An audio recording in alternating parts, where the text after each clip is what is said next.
This is the Boston office of the Bridgespan Group, a consulting firm for nonprofits, philanthropists, and some foundations.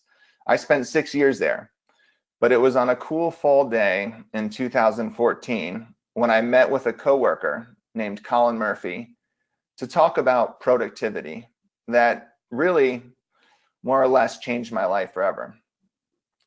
We decided to conduct an experiment where we would track the hours that we worked every day for a month. We'd calculate the average, and then we'd set a goal for the next month that would be lower than that. We didn't really know what we were doing, but we wanted to try to see if we could impact the hours we were working in our sustainability. The interesting thing is that this wasn't the first time we had met to talk about how to save time. In fact, we had met for 6 months every other week. Why?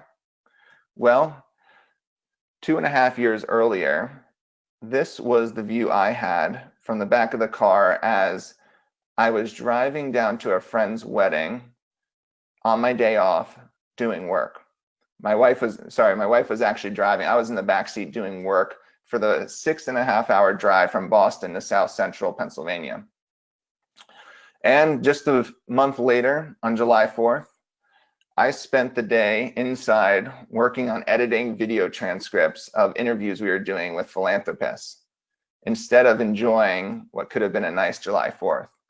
And so I was beginning to see where my career was heading, and I wasn't too crazy about it. While I love the work, I love the people and the organization I was a part of, the hours were beginning to be a real constraint on my lifestyle and on my ability to stay healthy. So let's flash forward back to this experiment that Colin and I were running. What we found in that experiment was hope of a different way. Over the course of 6 months, we saw our hours reduced by 15 to 20%. We weren't quite sure what it was that was working, but we knew something was working. And Colin and I knew that we weren't the only ones that struggled with this. And so after 6 months of seeing these reductions in the hours we were working, we invited our peers to join us for a pilot. Many of them responded. And within a year, we had 40 people across 3 offices who were participating in this pilot. We could see that this challenge was not something unique to the two of us, but was actually something shared more broadly across our organization, and as it turns out, your profession as well.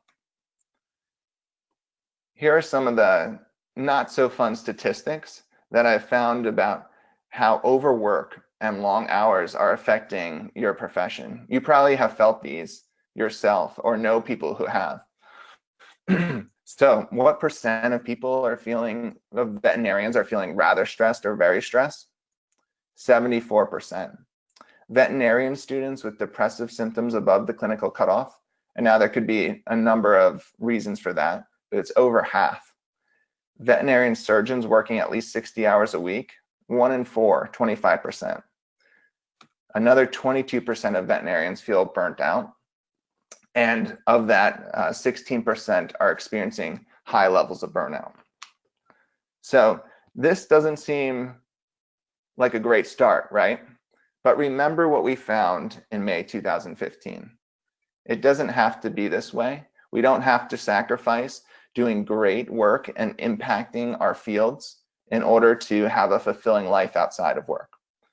And really, this is one of the things that I want to leave you with.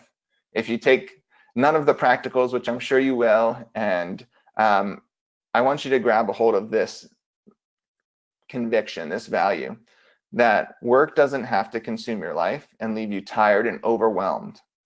You can actually have a fulfilling life outside of work and a meaningful career. And if you believe that, you'll continue to pursue that balance, that ability to do both.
I want you to grab a hold of this conviction, this value, that work doesn't have to consume your life and leave you tired and overwhelmed.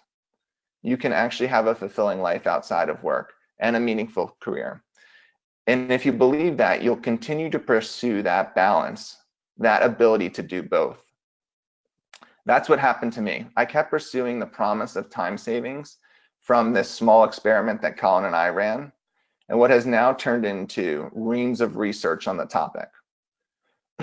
We've gone through over 100 published papers in academic journals, management journals, those sorts of things.